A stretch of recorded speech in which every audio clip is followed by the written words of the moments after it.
The other day, I was out in the 90-degree heat, under the beating sun, over open flames. I was working hard for about 20 minutes, and not only was I under external pressure, but I was under some internal pressure too, because every little movement that I made had to be in the proper time, and everything had to be in the right amount. There was a lot riding on this and my execution of this task. You say, what was I doing?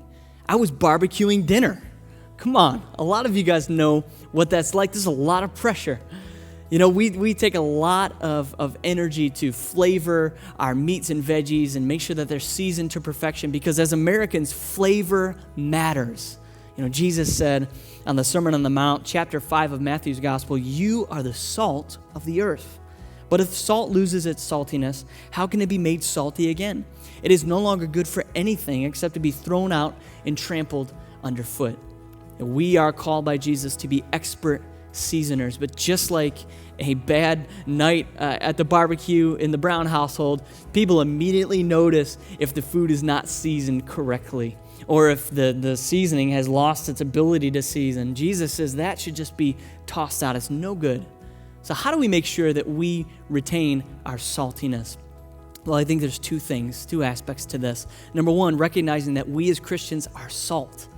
So instead of looking at our neighborhoods or our workplaces and lamenting the fact that we are surrounded by non-believers, just recognize I'm called to be salt. I'm called to show Jesus to them.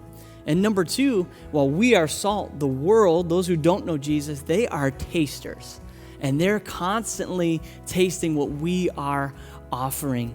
And so just like a bad culinary experience for us, where we will not return to the restaurant after we've had a bad experience, our coworkers and our neighbors, those surrounding us, they won't return if they get a bad taste in their mouth. We'll lose our ability to season effectively. So let's work hard, no matter how small the task is, to be Jesus seasoners, to flavor this world. We, as Jesus said, are the salt of the earth. So let's make it taste like Jesus.